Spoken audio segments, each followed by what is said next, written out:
Merasa prihatin dengan jumlah sampah plastik yang terus bertambah dan tidak ditangani dengan baik, sekelompok pemuda di Padang, Sumatera Barat membenahinya. Mereka mendaur ulang sampah plastik menjadi produk yang estetik dan bernilai jual. Mei lalu, banjir bandang sempat menerjang banyak wilayah di Sumatera Barat yang mengakibatkan ratusan rumah warga rusak dan ribuan orang terdampak. Intensitas hujan yang tinggi, juga kurangnya resapan air jadi masalah banjir bandang terjadi. Juga masalah yang sulit teratasi di beberapa wilayah, yakni sampah. Sampah memang menjadi masalah serius, berpotensi mencemari lingkungan, mulai dari merusak kesuburan tanah, polusi udara, hingga mencemari sumber daya air bagi para warga. Sampah plastik menjadi penyumbang utama pencemaran lingkungan. Ini karena sampah plastik tidak mudah terurai, terlebih pengelolaan sampah plastik belum maksimal. Persoalan sampah masih menjadi momok menakutkan bagi sejumlah daerah. Kota Padang sendiri menghasilkan 640 ton per harinya. Dan ide gila muncul dari pemuda Kota Padang, mengubah sampah menjadi produk yang bermanfaat dan juga cantik, seperti produk yang satu ini.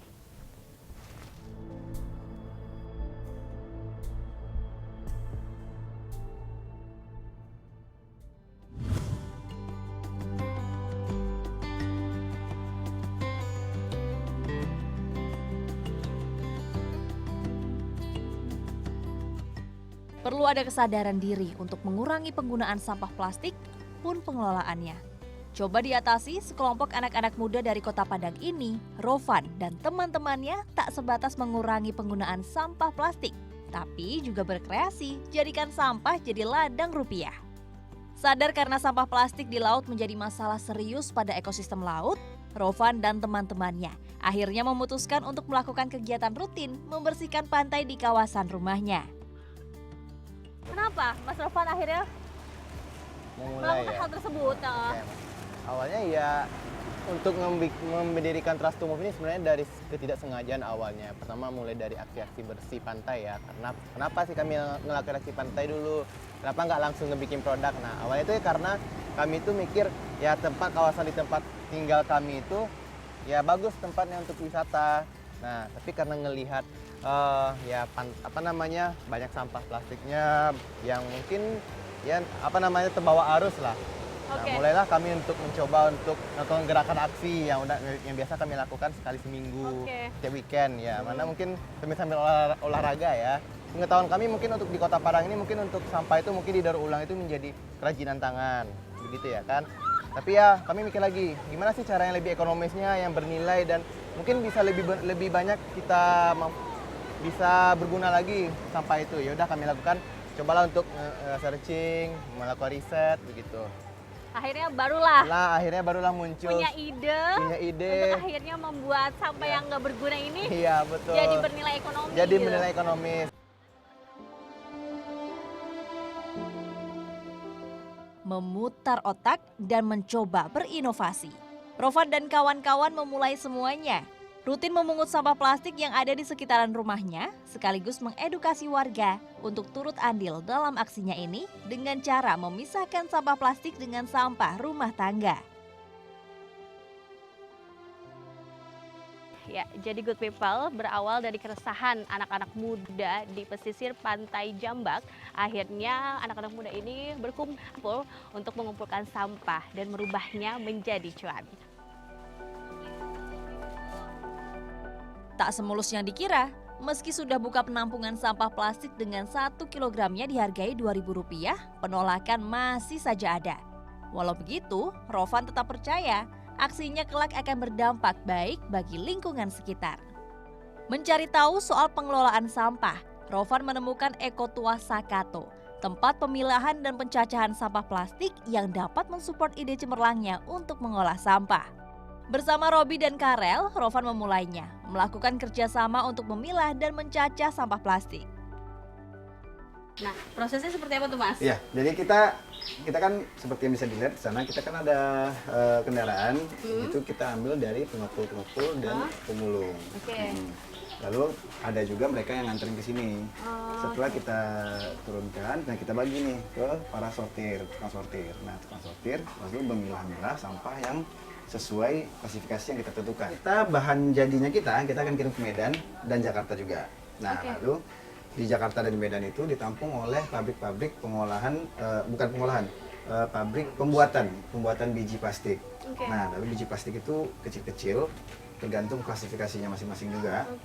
Nah, terus dari biji plastik itulah jadinya ke produk jadi. Seperti yang bisa kita lihat kayak kursi, kayak apapun itu produk plastik itu dari biji plastik. Jadi diulang lagi. Di-recycle lagi. Faktanya, dari sampah menjadi produk yang memiliki nilai guna. Ide brilian juga datang, berawal dari sampah botol plastik. Diolah menjadi produk yang estetik dengan mempadu-padankan berbagai campuran warna untuk produknya.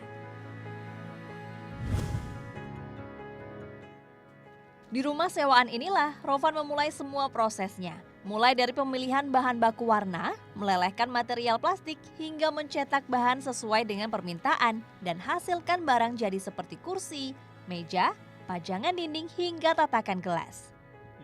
Tak ada usaha yang mengkhianati hasil. Inilah yang selalu diyakini Rovan dan kawan-kawan.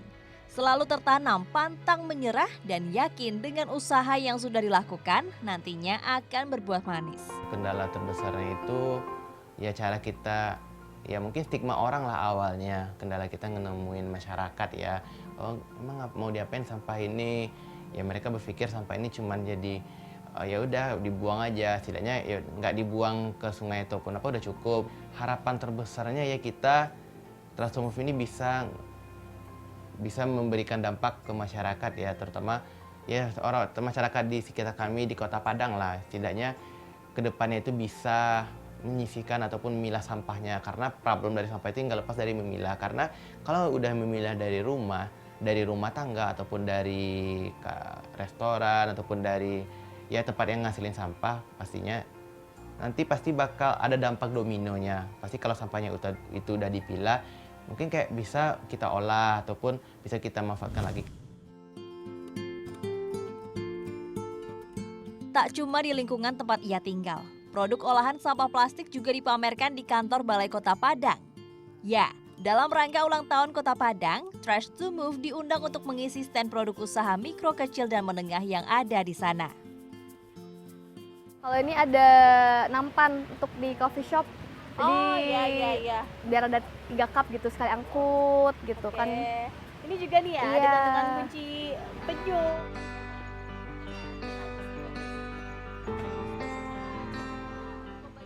Lambat laun, produk hasil daur ulang ini pun dilirik berbagai kalangan.